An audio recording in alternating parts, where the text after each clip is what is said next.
November 8th, 2020 is a day I remember with absolute clarity.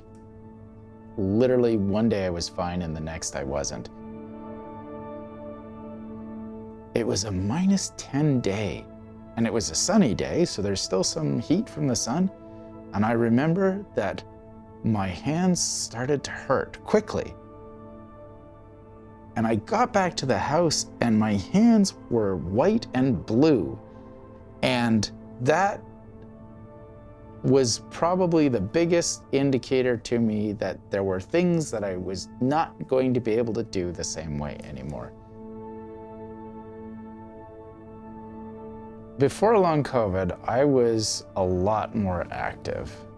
One of the things about living up here in the Yukon is that there's so much territory to explore, and I love cycling. I absolutely love it. I was an all-year cyclist, and to lose a big chunk of that time, especially here in the north, I miss that.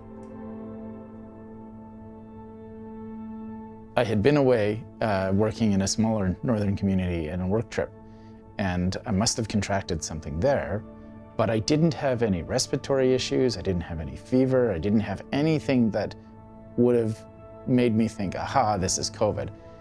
I just randomly became ill one day after eating dinner, and then essentially did not eat again for about 30 days.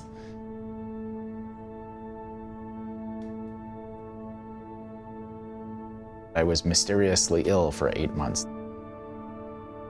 I lost 50 pounds in 5 months. I couldn't regulate my body temperature anymore. Blood pressure, temperature, mood, fatigue, appetite, lack of appetite, everything for months. I also suffered from memory impairment during that period of time. I was lost in a fog.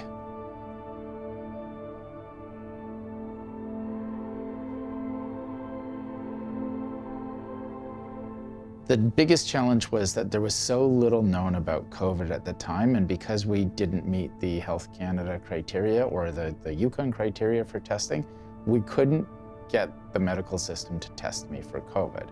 They considered everything except for COVID.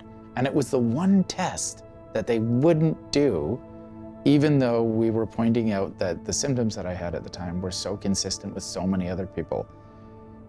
At the end of that period of time, a doctor said to me, our best guess is that you suffered complications from a viral infection that was of significance, without ever saying it was COVID.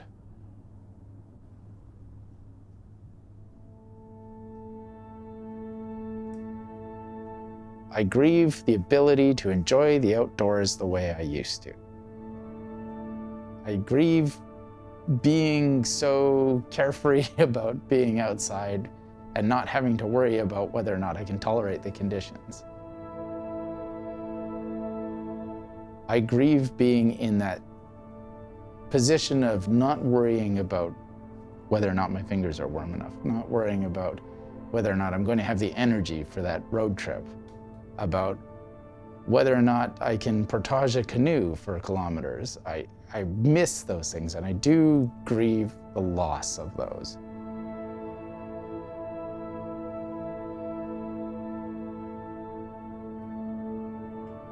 I'm less worried about myself than I am about others.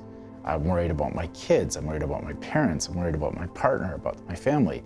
And I think about all those vulnerable people, all those vulnerable beings that don't have the ability to look after themselves, and how we have been monumentally, colossally failed in so many ways because there's no common understanding of the risk that this virus poses.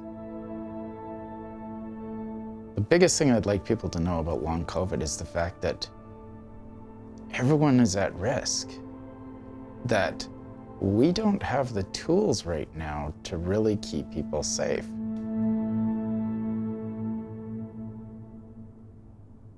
Anyone can get long COVID, and the best way to avoid long COVID is to avoid COVID in the first place.